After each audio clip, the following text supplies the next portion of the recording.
Iran বুঝে ফেলতেছে যে রাশিয়ার সহযোগিতার দরকার আছে, কারণ রাশিয়া হচ্ছে এখনকার আমেরিকাদের বিরুদ্ধে একটা সুপার পাওয়ার। এখন আমাদের 50টা পারমাণবিক অস্ত্র থাকার কথা ছিল, অ্যাটলিস্ট না থাকুক 5টা তো থাকার কথা ছিল। ওরা যদি আমাকে তাক করে রাখে আমিও তাক করে রাখতাম, বেটা তুই মারলে আমি মেরে দিব যা। নবী সাল্লাল্লাহু আলাইহি ওয়াসাল্লাম বলেই গিয়েছিলেন যে শেষ জামানায় কাফের মুশরিকরা তোমাদেরকে এমন ভাবে আঁকড়ে ধরবে, ঘিরে ধরবে, যেন দস্তরখানায় সবাই খাবার খেতে বসেছে। সাহাবীরা ওই যুগে বলছিলেন, ইয়া রাসূলুল্লাহ সাল্লাল্লাহু আলাইহি ওয়াসাল্লাম, আমরা কি ওই সময় সংখ্যায় কম হব? অবাক হয়েছিলেন তারা, কারণ ওই সময় তো ইসলামের বিজয়ের যুগ। আমাদের এইরকম অবস্থা হবে যেখানে আমরা 313 মিলে 1000 বদরে ঠেকাই দেই, 700 মিলে উহুদে 3000 ঠেকাই দেই, মোতার যুদ্ধে আমরা কত 3000 নিয়ে 2 লাখকে ঠেকাই দেই। ওই মুসলমানদের এই অবস্থা হবে? সাহাবীরা বলছিলেন অবাক হয়ে। তখন নবীজি বলছেন, হ্যাঁ তোমাদের অবস্থা এরকম হবে, তোমরা সংখ্যায় হবা সমুদ্রের ফেনার মতো, কিন্তু 2টা জিনিস তোমাদেরকে পেয়ে বসবে, এই 2টার কারণে এই পরিণতি তোমাদের হবে। এটা আবরাহার যুগ না যে হস্তি বাহিনীকে ধ্বংস করার জন্যে তৈরন আবাবিল আসবে, এটা সেই যুগ নয়। এখন আবাবিল আপনাকেই হতে হবে, আমাকেই হতে হবে। কথা কি বুঝতে পারছেন? এটা নিজেদের তাকদীর, নিজেদের ভাগ্য, নিজেদের মানে ভবিষ্যৎ আল্লাহর উপর তাওয়াক্কুল করে তার হুকুম মেনে আমাদেরকে করতে হবে ইনশাআল্লাহ। পৃথিবীর সমস্ত জুলুম উঠে যাবে ইনশাআল্লাহ, কোনো মাজলুমের অধিকার আর খর্বিত হবে না, প্রত্যেক মাজলুম তার অধিকার ফিরে পাবে ইনশাআল্লাহ। একটা বাচ্চার রক্তের প্রতিশোধ আমরা নিব ইনশাআল্লাহ, একটা বোনের ইজ্জতের বদলা আমরা নিব ইনশাআল্লাহ, একটা ভাই যাদেরকে অন্যায়ভাবে হত্যা করা হয়েছে এদের রক্তের বদলা আমরা নিবই নেব ইনশাআল্লাহ। আমরা বেঁচে না থাকলে আমার সন্তান নিবে ইনশাআল্লাহ, ও বেঁচে না থাকলে তার সন্তান নিবে ইনশাআল্লাহ। আমরা কিছু ভুলি নাই, ভুলে যাবও না ইনশাআল্লাহ। এই দুনিয়া ততদিন পর্যন্ত ফানা হবে না যতদিন এই দৃশ্য বিশ্ববাসী না দেখছে ইনশাআল্লাহ। তোমাদের যা করার আছে করো, যা ইচ্ছা করতে থাকো। এখন বিশ্বের মুসলমানদের রক্তের হোলি খেলায় মেতেছে, যেখানে মুসলমান সেখানেই নির্যাতন, চায়নায় নির্যাতন, ওইখানে ইয়াতে কি বলবো ওটা কি সিরিয়াতে নির্যাতন, তারপর ইয়েমেনে নির্যাতন, ফিলিস্তিনে নির্যাতন, ইরাকে করে গেল, হ্যাঁ, তারপরে ওই যে লেবাননে করে, জর্ডানে করতেছে, আরব কান্ট্রিগুলোর মধ্যে, আফ্রিকার কান্ট্রিগুলো, যে কোনো জায়গাতে তাকান দেখবেন খালি মুসলমানদের উপর নির্যাতন আর নির্যাতন চলতেছে। এর জন্য শুধু ওরা দায়ী নয়, এর জন্য আমরাও দায়ী। কেন নির্যাতন আসবে না, কেন আল্লাহর গজব আসবে না? কারণ নবী সাল্লাল্লাহু আলাইহি ওয়াসাল্লাম বলেই গিয়েছিলেন যে শেষ জামানায় কাফের মুশরিকরা তোমাদেরকে এমন ভাবে আঁকড়ে ধরবে, ঘিরে ধরবে, যেন দস্তরখানায় সবাই খাবার খেতে বসেছে। মানে আমরা সবাই দস্তরখানায় খাবার খেতে বসলে যেমন করে বসি একসাথে, ওইভাবে তোমাদের উপর আগ্রাসী হবে এরা। সাহাবীরা ওই যুগে বলছিলেন, ইয়া রাসূলুল্লাহ সাল্লাল্লাহু আলাইহি ওয়াসাল্লাম, আমরা কি ওই সময় সংখ্যায় কম হব? অবাক হয়েছিলেন তারা, কারণ ওই সময় তো ইসলামের বিজয়ের যুগ। আমাদের এইরকম অবস্থা হবে যেখানে আমরা 313 মিলে 1000 বদরে ঠেকাই দেই, 700 মিলে উহুদে 3000 ঠেকাই দেই, মোতার যুদ্ধে আমরা কত 3000 নিয়ে 2 লাখকে ঠেকাই দেই। ওই মুসলমানদের এই অবস্থা হবে? সাহাবীরা বলছিলেন অবাক হয়ে। তখন নবীজি বলছেন, হ্যাঁ তোমাদের অবস্থা এরকম হবে, তোমরা সংখ্যায় হবা সমুদ্রের ফেনার মতো। সমুদ্রের, দেখতে পারতেছেন এখন খালি নাম কাও আসতে মুসলিম বাড়তেই আছে, সমুদ্রের ফেনার মতো, কিন্তু 2টা জিনিস তোমাদেরকে পেয়ে বসবে, এই 2টার কারণে এই পরিণতি তোমাদের হবে। এক নম্বর হচ্ছে তোমাদের মধ্যে দুনিয়ার মহব্বত তোমাদেরকে পেয়ে বসবে, আর একটা আল ওয়াহান তোমাদেরকে ধরে ফেলবে। সাহাবীরা বলছে ওয়াহান কি? নবীজি বলছে তোমরা আল্লাহর পথে জীবন দিতে চাইবে না, এই ভয়, আল্লাহর পথে জীবন দেওয়ার ভয় তোমাদেরকে পেয়ে বসবে। এই 2টা যখন তোমাদেরকে পেয়ে বসবে, তখন এই কাফের মুশরিক মুনাফিক যারা আছে সবাই মিলে তোমাদেরকে একটা কচু কাটা করে ফেলবে। হয় না এখন এটা? শুধু এই যুগে না, প্রত্যেক যুগে যুগেই যখনই মুসলমানদের উপর এই 2টা এসেছে তখনই মুসলমানরা আক্রমণের শিকার হয়েছে। কখনো তাতারিদের হাতে, হ্যাঁ, ওই যে চেঙ্গিস খানের বংশধর মনে আছে, মঙ্গলরা, ওরা এসে মুসলমানদেরকে একদম কেটে ফেলে দিয়েছিল। কতদিন, 40 দিনের মধ্যে বাগদাদে ওরা মনে হয় প্রায় 10 থেকে 15 লক্ষ মানুষকে হত্যা করেছে, ওই তাতারিরা মুসলমানদেরকে, আব্বাসীয়দের সময়। এরকম হিস্ট্রি অনেক আছে। তারপরে যখন এই ফাতেমি সাম্রাজ্য চলছিল, তখন ক্রুসেডাররা এসে মুসলমানদেরকে হত্যা করেছে। তারপরে আবার করেছে জেঙ্গিদের সময়, আইয়ুবীদের সময়, এমনকি মোগল সাম্রাজ্য। এর আগেও যখন দুনিয়া প্রীতি আর ওয়াহান ঢুকে গিয়েছিল তখন দেখা গেছে যে মুসলমানদের মধ্যেই মারামারি চলতেছে। হ্যাঁ, ওখান থেকে গিয়ে কর্ডোবা ইসলামী খেলাফত হয়েছে। এগুলি হিস্ট্রি পড়বেন, ইতিহাস নিয়ে ইনশাল্লাহ আরেকদিন কথা হবে। আমার নিয়ত আছে আপনাদেরকে হিস্ট্রি শোনানোর, একদম আদম আলাইহিস সালাম থেকে শুরু করে এই পর্যন্ত যা যা হয়েছে ইসলামের ইতিহাসে একটা একটা করে ধারাবাহিক পর্ব আকারে আসবে ইনশাআল্লাহ। এতে করে খুব অল্প সময়, হয়তো 10 মিনিটের মাদ্রাসা এমন হতে পারে, 10 থেকে 15 মিনিটের মাদ্রাসা, এর মধ্যেই একটা একটা করে পর্বে একটা একটা করে হিস্ট্রি আসবে ইনশাআল্লাহ। যদিও খুব টাফ এই কাজটা করা এবং এটার জন্য অনেক ইনভেস্টমেন্টের দরকার, আল্লাহ পাক যেন সহজ করে দেন। তো মূল কথাটা ভাই বলছি যে যখন আমরা এভাবে দুনিয়া প্রেমে ঢুকে গিয়েছি এবং আল্লাহর পথ থেকে সরে আসছি, মার খেতে হয়েছে। এখন আমাকে বলেন তো দেখি, আমরা কি আমাদের অবস্থার উন্নতি চাই না? এতক্ষণ যা বুঝালাম এতে কি বুঝতে পারলেন যে দিন এখন শুধু একটা নিভু নিভু বাতির মতো জ্বলছে? গুটি কয়েক মানুষের মধ্যে হক সীমাবদ্ধ হয়ে যাচ্ছে। প্রবলেমগুলো কি আপনারা ফাইন্ড আউট করতে পারেন? প্রবলেমগুলো দেখেন। সারা বিশ্বে ইসলামিক কোনো খেলাফত আছে? ইসলামের কোনো ঐক্য আছে? একজন আমিরুল মুমিনিন আছে? একটা জামা আছে? একটা ইমারা আছে? আমাদের কি অর্থনৈতিক শক্তি আছে? ভিত্তিটা নাই। পুরো বিশ্বের রাজনৈতিক ক্ষমতাকে আমরা নিয়ন্ত্রণ করি না। পুরো বিশ্বের মিডিয়াগুলো কি আমাদের? এমনকি যেগুলোতে রেকর্ড করছেন, যে ফোন আপনার হাতে, সেটাও তাদের। এটাও কাদের? তাদের। পুরো বিশ্বের যে ফিলোসফিক্যাল থটসগুলো আছে, দর্শন, এই দর্শনগুলো আমাদের চলছে না ওদের চলছে? সব পশ্চিমা দর্শন চলছে না? এই যে নাস্তিকতা, কাদের দর্শন? আমাদের। এই যে সেকুলার কনসেপ্ট, কাদের দর্শন? আমাদের দর্শন। এই যে সো কল্ড ডেমোক্রেসি, কাদের দর্শন? আমাদের। এই যে ন্যাশনালিজমে আমরা ভুগছি, সবাই জাতি জাতি চিন্তা করি, মানে ওই ইয়েমেনে একটা মুসলমান মরলে আমার লাগে না। কেন লাগে না? ও তো ইয়েমেনি, আমি তো বাংলাদেশে। এই যে গোত্র বিভাজনটা আমরা করেছি ন্যাশনালিজমের মাধ্যমে, এতে করে ইউনিটিটা নষ্ট হয়ে গেছে। গোত্রে গোত্রে মানুষ থাকতে পারে, কিন্তু সবার মধ্যে একটা হৃদ্যতার বন্ড থাকতে হবে। এইটা ইসলাম দিয়েছিল। আনসার, মুহাজির, দুইটা আলাদা শব্দ না? দুইটা আলাদা বৈশিষ্ট্য, কিন্তু তারা কি আলাদা ছিলেন? একদম নিজের মায়ের পেটের ভাইয়ের চেয়ে বেশি, তাই না? এটা ইসলাম। আর আমরা যদি বলি আনসার এক গ্রুপ, মুহাজির আরেক গ্রুপ, আনসারকে মারলে আমার কি, আমি তো মুহাজির, মুহাজিরকে মারলে আমার কি, আমি তো আনসার, এই কনসেপ্টটা হচ্ছে একটা ন্যাশনালিজম কনসেপ্ট। এই চলছে। ও দিয়ে দিল ফরাসি বিপ্লবের পর থেকে, 1789 সালের পর থেকে এগুলো আসছে ওয়ার্ল্ডে। 1789 থেকে শুরু করে 1914 পর্যন্ত এই সময়টাতে তারা বিশ্বটা দখল করেছে। কত সময়? 1789 থেকে 1914, এই যে সময়টুকু, এর মধ্যেই পশ্চিমারা বিশ্বটাকে দখল করেছে। আবার নতুন করে কোন কোন জায়গা দখল করেছে? প্রথমে পলিটিক্স। প্রথম জায়গাটা কি? পলিটিক্স। তারপরে সামরিক শক্তি, ওদের মানে এক্সট্রাঅর্ডিনারি সামরিক শক্তি তারা বিশ্বকে দেখিয়েছে। আপনি যত কথা বলেন, একদম পারমাণবিক বোম রেখে দিব তাক করে, আর বেটা তুই কথা বলতে পারবি না, এরকম একটা অবস্থা। বিশ্বাস করেন ব্যাপারটা এরকম। পুরো জাতি নিয়ে আপনি একটা ঐক্যবদ্ধ শক্তি করতে চান, একটা মিসাইল, পারমাণবিক মিসাইল এরকম রেখে দেবে, এই বাড়াবাড়ি করো না বেশি, একদম দিব লঞ্চ করে, বাস আপনি চুপ, একদম চুপ। কারণ ওইটা প্রতিহত করার তো আমার কাছে ওই নাই, ক্ষেপণাস্ত্র প্রতিরক্ষা সিস্টেম তো নাই। এখন আমি যদি বলি, আমার কথা কি মন খারাপ করবেন? আমি যদি বলি যে বিগত 50 বছরে আমাদের দেশ স্বাধীন হয়েছে কবে বলেন? 71, এখন কত? 23, কত বছর বলেন? আমরা কি একটাও ক্ষেপণাস্ত্র তৈরি করতে পারলাম না? এই বিশ্বে এই ধরনের প্রযুক্তি ছাড়া কেউ টিকে থাকতে পারে? এটা কি ঢাল তলোয়ারের যুগ যে ওরা এগুলো বানাবে আর আমরা ঢাল তলোয়ার নিয়ে বসে থাকবো? কি করলাম আমরা বলেন? আপনারা তো রাগ করেন কথা বললে। রাগ না করে একটু ভালো করে মন দিয়ে শোনেন না, মন দিয়ে চিন্তা করেন না। কি করলাম আমরা এতদিনে? আমাদের 50টা ক্ষেপণাস্ত্র থাকার কথা ছিল, আমাদের 50টা পারমাণবিক অস্ত্র থাকার কথা ছিল।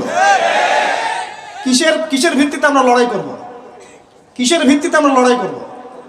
মিয়ানমার যদি আমাদেরকে কালকে চাপ দেওয়া শুরু করে, আমরা কিসের ভিত্তিতে লড়াই করব? কি নিয়ে লড়াই করব? এমনকি পুরো মুসলিম বিশ্বের বড় বড় পরাশক্তিগুলোর সাথে আমাদের সম্পর্ক কতটুকু ভালো। ইরান বুঝে ফেলতেছে যে রাশিয়ার সহযোগিতার দরকার আছে, কারণ রাশিয়া হচ্ছে এখনকার আমেরিকাদের বিরুদ্ধে একটা সুপার পাওয়ার, তাই না? অনেক কান্ট্রি এখন ওদের সাথে যুদ্ধ করতে গেলে রাশিয়ার সাথে বন্ডিং করে। এটা ওয়ার্ল্ড অ্যাফেয়ার্স। আমরা বিগত 50 বছরে কি করতে পারি না, ব্যর্থতার ইতিহাস রচনা করা যাবে। কি বলতেছেন আপনি? আমি কি বলতে চান? এটা রচনা করা যাবে একটা ইতিহাস। পদে পদে দুর্নীতি করেছে, পদে পদে টাকা আত্মসাৎ হয়েছে, পদে পদে হক নষ্ট করা হয়েছে। এগুলো সব আমাদের সম্পদ ছিল, জনগণের ছিল। আমি কোনো পলিটিক্যাল পার্টি করি না, কখনো করিও নাই, আমার করারও কোনো শখ নাই। কিন্তু একজন জনগণ হিসেবে, সাধারণ জনগণ হিসেবে এই কথাগুলো বলছি। প্রত্যেক পদে পদে দুর্নীতি, টাকা আত্মসাৎ, সিস্টেম লস। কেন? একটা ছেলে যোগ্যতা আছে, চাকরি পাবে না কেন? ওই ছেলের যোগ্যতা আছে, কেন চাকরি পাবে না? আপনি আল্লাহর কাছে কি জবাব দিবেন? আপনারা বলেন, আপনারা আল্লাহর কাছে কি জবাব দিবেন? ওর যোগ্যতা আছে, কেন সে পেল না? কেন একটা গভর্নমেন্ট প্রতিষ্ঠানের মধ্যে পদে পদে আমাকে ফাইল ট্রান্সফার করতে হবে, সবাইকে টাকা খাওয়াতে হবে কেন? আমার তো যোগ্যতা আছে, আমি তো হকের উপর আছি। বিসিএস তো কোচিং আমিও করেছি, আমিও তো ক্যাডার হতে পারতাম, আমি কেন হতে পারলাম না? কেন চান্স দিলেন না? কেন বড় বড় পরীক্ষার প্রশ্ন ফাঁস হয়ে যাবে?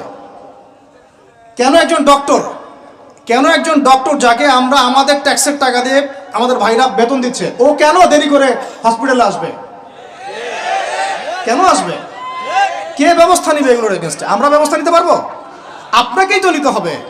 উমর ইবনুল খাত্তাবের মতো শাসক কে হবে? আপনাকে হতে হবে, আমরা তো হব না। আর আমাদের সেই যোগ্যতাও নাই, ইচ্ছাও নাই। আমরা দায়িত্ব নিতে চাই না, দায়িত্ব ছেড়ে দিতে চাই। ইসলাম কি বলে? দায়িত্ব নিতে বলে না ইসলাম বলে যে যোগ্যকে দায়িত্ব দিয়ে দাও। কোন সাহাবী দায়িত্ব নিজেকে চেয়ে নেন নাই কখনো, বলেছেন আমাকে দেওয়ার দরকার নেই, তাকে দিয়ে দাও। আবু বকর সিদ্দিকের পর উমর ইবনুল খাত্তাব পর্যন্ত বলছিলেন আমাকে দিয়েন না, প্রয়োজন আলীকে দেন, উসমানকে দেন। উমরের মতো মানুষ এই কথা বলছিলেন। আর আমরা এখন কি করি ভাই? আমার চরিত্র সবচেয়ে ভালো, আমারে দেন, আমারে। খালি কিয়ামতটা হয়ে যাক, আল্লাহ পাক দাঁড় করাবেন সবগুলোকে সিরিয়ালে, দেখা যাবে কে কি জবাব দিতে পারে, দায়িত্ব কতটুকু বুঝিয়ে দিতে পারে, এটা দেখা যাবে। কেন এটা হবে? আমার কথা রাগ করেন না প্লিজ। এখন আমাদের 50টা পারমাণবিক অস্ত্র থাকার কথা ছিল, অ্যাটলিস্ট না থাকুক 5টা তো থাকার কথা ছিল। ওরা যদি আমাকে তাক করে রাখে, আমিও তাক করে রাখতাম। বেটা তুই মারলে আমি মেরে দিব, যা। উত্তর কোরিয়ার মতো একটা কান্ট্রি, আমার সাবজেক্টে এইগুলা, আমরা ইউনিভার্সিটিতে এগুলোই পড়েছি। ও একটা কান্ট্রি, কতটুকু কান্ট্রি জানেন? উত্তর কোরিয়া দক্ষিণ কোরিয়া একসময় মারামারি করতো, এই মারামারি লাগিয়ে দিয়েছিল পশ্চিমরা। পরে উত্তর কোরিয়ার প্রেসিডেন্ট ওই বলয় থেকে বের হয়ে যায়, বলয় থেকে বের হয়ে চায়নার সাথে বন্ডিং শুরু করে, রাশিয়ার সাথে বন্ডিং শুরু করে ওদের সাপোর্টে সে আস্তে আস্তে আস্তে নিউক্লিয়ার ডিভাইসগুলো তৈরি করা শুরু করেছে। করার পরে এখন এই মাত্র বেশি না, 20 থেকে 25 বছরে ওরা এমন একটা জায়গায় চলে গেছে, খাইতে পারুক না পারুক পারমাণবিক বোমা একদম তাক করে রেখে দিয়েছে। পশ্চিমারা ওখানে নাক গলাতে পারে না, ও নাক গলাতে পারে আমার কাছে এসে, আমাকে বলে স্যাংশন দিবে, আমাকে বলে তোমাকে ভিসা নীতি বাতিল করে দিব। আমাকে বলতে পারে, ওকে বলতে পারবে না তো, কারণ ওর কাছে ওইরকম অস্ত্র আছে, দিবে একটা মায়েরা, যা বেটা। ওর পার্ল হারবার আছে সামনে জাপানের ওখানে। কারণ এটা এমন একটা বিষয় যে একটা যদি সে মারে আর এও তো একটা মারতে পারবে। একটা বোমা পড়লে পুরো জাতি একদম মুহূর্তের মধ্যে ছাই হয়ে যাবে। এজন্য এটা যুদ্ধ এত সহজে কেউ যেতে যাবে না। এটা হচ্ছে একটা মনস্তাত্ত্বিক শক্তি যে আমার কাছে আছে, তুই মারলে কিন্তু আমি মারতে পারি। এই মনস্তাত্ত্বিক শক্তিটাই দরকার ছিল, এখন নাই। আর ভাই এগুলো আমাদেরও তো অনেক দোষ, সব কিছু তো আমরা মানুষের উপর চাপাই দিয়ে বসে থাকি। আমরা যখন অ্যানালাইসিস করতে বসি সবাই মনে হয় যে বিজ্ঞ পণ্ডিত, কিন্তু আপনি তো দায়িত্ব নিয়ে সামনে আসছেন না, আপনি তো পড়াশোনা করে উপরে আসছেন না, আপনি তো জ্ঞান অর্জন করে মানুষকে বোঝানোর চেষ্টা করছেন না। আমরা তো আমাদের দায়িত্ব পালন করছি না, করছি কি? আল্লাহ পাক আমাদের সবাইকে বিচক্ষণ হওয়ার তৌফিক দান করেন। কয়টা সায়েন্টিস্ট তৈরি হয়েছে আমাদের? বলেন, কয়টা সায়েন্টিস্ট তৈরি হয়েছে আমাদের জাতির মধ্যে? নাস্তিক তো ভুরি ভুরি তৈরি হচ্ছে। কয়টা সায়েন্টিস্ট তৈরি হয়েছে আমাদের ইউনিভার্সিটিগুলোর মধ্যে? কয়জন অর্থনীতিবিদ তৈরি হয়েছে ইউনিভার্সিটিগুলোর মধ্যে? আমিও তো পড়েছি ইউনিভার্সিটি। ছেলে মেয়ে একসাথে বসে গাল গল্প করে, বাদাম খায়, কোনো কোনো সময় স্যার আর ছাত্রীর প্রেম হয়ে যায়। আমি বলছি না কিছুই হয় না, পড়াশোনা তো হয়, সিস্টেম তো অনেক সুন্দর, টাকা পয়সাও সরকারি অনেক খাচ্ছেন আপনারা। কিন্তু এখন কথা হচ্ছে গভর্নমেন্টের যে এত টাকা পয়সা খাচ্ছেন, রেজাল্টটা কি দিচ্ছেন? কি জাতি উপহার দিচ্ছেন আপনারা? কোন প্রজন্ম উপহার দিচ্ছেন? এগুলো কি গভর্নমেন্ট টাকা আপনারা কি মনে করেন? এই ট্যাক্সের টাকাকে কি মনে করেন? এগুলো মানুষের আমানত, রক্ত ঘাম করা পয়সা। আপনাকে বেতন দেওয়া হচ্ছে, আপনাকে ফ্ল্যাট দেওয়া হচ্ছে, আপনাকে গাড়ি দেওয়া হচ্ছে, ওগুলোর দিকে তো চোখ দেন না। আমরা একটু এক্স করোলা গাড়িতে চললেই একদম নজরদারির মতো চলে আসি। গাড়ি কোত্থেকে আসলো? আমার গাড়ির দাম তো 6 লাখ টাকা না 7 লাখ টাকা, আপনার গাড়ির দাম তো 50 লাখ টাকা। আর এইগুলো আমাদেরকে মানুষ ভালোবেসে হাতিয়ে দিয়েছে। আপনাকে ভালোবেসে না দিলে আমি কি করতে পারি? আমার কিছু করার আছে? তো মূল জায়গাগুলো তো আমরা দেখি না। সব সমস্যা ইসলামকে নিয়ে চুলকানি নাকি? খালি ইসলামকে নিয়ে চুলকানি হয়? মূল জায়গায় আসেন। আমি বলেছি, চ্যালেঞ্জ করেছি, একটা মাঠের মধ্যে আপনি সমস্ত সেকুলার মহলের টিচারদেরকে একত্রিত করেন, আপনি উদ্যোগ নিয়ে করেন দেখি, করে সবার কোরআন তেলাওয়াত টেস্ট করেন। আমি চ্যালেঞ্জ করতেছি 10% কোরআন তেলাওয়াত ঠিক থাকবে না। তাদের হাতে আপনি একটা জাতি করতেছেন, তাহলে শিক্ষা তো এই অবস্থা হবেই। ব্যাংলাপ তো আপনাকে শিখাবে, আর কি শিখাবে? ইসলাম এবং জেনারেল শিক্ষা, ইসলামী শিক্ষা, এইটাকে সমন্বয় করাটা এখন সময়ের দাবি হয়ে গেছে। এই দুটোকে সমন্বয় না করতে পারলে আল্লাহর কসম এই জাতিকে বাঁচাতে পারবেন না আপনি। এখন টিকটক দেখতেছেন, সামনে কোন টক আসবে আল্লাহ ভালো জানে, আল্লাহ ভালো জানে। এখানে আপনার ঘরেও তো দেখবেন যে একটা অপদার্থ পয়দা হয়ে গেল। কত এরকম ছেলে তার বাবা মাকে বৃদ্ধাশ্রমে পাঠিয়ে দিল, সন্তানের হাতে মা খুন হলো। এই তো কয়দিন আগে এক পুলিশ অফিসার খুন হয়েছিল এক সন্তানের হাতে, মনে নাই আপনাদের এগুলা? তাহলে আমরাই তো আমাদের ঘরে সাপ তৈরি করতেছি। ভাববেন না যে এগুলোর ফলে শুধু সমাজে একটা প্রভাব বিস্তার হবে, আমার ঘরে কিছু হবে না, কখনো নয়। আমিও এফেক্টেড হব, আমার ঘরেও আসবে। এখন আল্লাহ রাব্বুল আলামিনের কাছে খালি দোয়া করতে পারি আমরা, আল্লাহ পাক যেন আমাদেরকে এমন যোগ্য ব্যক্তি উপহার দেন আল্লাহর পক্ষ থেকে। যেই হোক সে XYZ, হুএভার হি ইজ, আমরা কোনো দলের মানুষ না, কোনো পলিটিক্যাল পারসন না। XYZ যে হোক না কেন, আমরা চাই সৎ, যোগ্য, ইমানদার মানুষ। সৎ, যোগ্য, ইমানদার মানুষ যারা তাদের এই ক্ষমতাটাকে, এই প্রতিভাটাকে দিনের জন্য কাজে লাগাবে ইনশাআল্লাহ। এরকম মানুষ চান না আপনারা? এটা দোয়া করতে হয়, আল্লাহ যেন কবুল করে না, আমিন। আর আমাদেরকেও হতে হবে আনুগত্যশীল, এবং আমরা শান্তিপূর্ণ কোনো পরিবেশের মধ্যে বিদ্রোহ করতে যাব না। কারণ এগুলো করলে রাষ্ট্রের আরো ক্ষতি হয়, উপকারের চেয়ে কি হয়? ক্ষতি বেশি হয়। আমরা দোয়া করব, চেষ্টা চালাবো, আল্লাহ রাব্বুল আলামিনের কাছে মুজাহাদা চালিয়ে যাব, এবং আমরা গঠনমূলক সমালোচনার মধ্য দিয়ে আমরা তাদের কাজের পজিটিভ নেগেটিভ বিষয়গুলো উপস্থাপন করতে পারি। এরপর যদি তারা দাওয়াত কবুল না করে, তাদের কবর তাদের, আপনার আমার কবর আমাদের। লাকুম দীনুকুম ওয়ালিয়া দীন। ব্যাস, এটা আমাদের দায়িত্ব। এখন আমার কথাটা আমি গুছিয়ে নিব, কনক্লুশনের দিকে একটু আমার দিকে মনোযোগ দেন। আর শেষে গিয়ে আমি আপনাদেরকে 5টা প্রশ্ন করবো। কয়টা ভাই? সেরা 5 জন, যে 5 জন অ্যান্সার দিতে পারবেন তাদের জন্য আমি হাদিয়া নিয়ে আসছি। 5টা বই আমি আমার পক্ষ থেকে উপহার দেবো ইনশাআল্লাহ। ঠিক আছে? এই যে লেকচারটা দিয়েছি এর উপরেই 5টা প্রশ্ন হবে ইনশাআল্লাহ। দেখবো কে কতটুকু লেকচার শুনেছেন। কনক্লুশনটা এখন শোনেন। পুরো বিশ্বের প্রেক্ষাপটটা এখন আমাদের অনুকূলে না। আমার সাথে বলেন তো কি বললাম? পুরো বিশ্বের প্রেক্ষাপটটা আমাদের অনুকূলে না। বিশ্বের বড় বড় সেক্টরগুলো মনে রাখবেন, বড় বড় সেক্টরগুলো হচ্ছে 1 রাজনীতি, 2 ভূ রাজনীতি, 3 অর্থনীতি, 4 সংস্কৃতি, 5 শিক্ষা এবং 6 প্রযুক্তি। কটা বললাম? 6টা। এই প্রতিটা বিষয় এখন আমরা নিয়ন্ত্রণ করি না, এটাই বাস্তব, এটাই সত্য। কারা নিয়ন্ত্রণ করে? ইসলামের দুশমনরা করে, ইসলামের দুশমনরা করে। তো এরা হচ্ছে এই বিষয়গুলো নিয়ন্ত্রণ করে, প্রতিটা বিষয়, প্রত্যেকটা বিষয়, ব্যাংকিং সিস্টেম থেকে শুরু করে পলিটিক্যাল অ্যাফেয়ার্স, এভরিথিং। আমাদের হাতে কিছু নাই, কিন্তু আমরা বললাম যে ফিউচারে ঈসা আলাইহিস সালাম আসবেন এবং এটা কায়েম করবেন। এই তো কনক্লুশন। তাহলে মাঝখানে যে সময়টা বাকি আছে, এই সময়টাতে কাদের হাতে বা কোন বৈশিষ্ট্য ধারণ করতে পারলে আমাদের হাতে ওই বিজয়টা হবে? এই তো প্রশ্ন, না? এই না বিষয়টা? লাস্ট 100 বছর থেকে ওরা এই মিশনে হাঁটতে হাঁটতে হাঁটতে মোটামুটি এখন 70-80% জায়গায় কিন্তু দখল করে ফেলেছে, ফেলে নাই? ওইটা আরেকটা ইস্যু। এখন মূল কথায় আসেন। তাহলে আমরা ফিউচারটাও জানি, বর্তমানটাও বুঝতে পারছি। মাঝখানে একটা প্রজন্ম দরকার। আমরা যদি আল্লাহর কবুলিয়ত পাই, হয়তো আমরা যদি এই সময়টা পেয়ে যাই, যদি আমরা না পাই আমাদের ফিউচার জেনারেশন, যদি তারা না পায় তাদের ফিউচার জেনারেশন, এভাবে হয়তো চলতে থাকবে।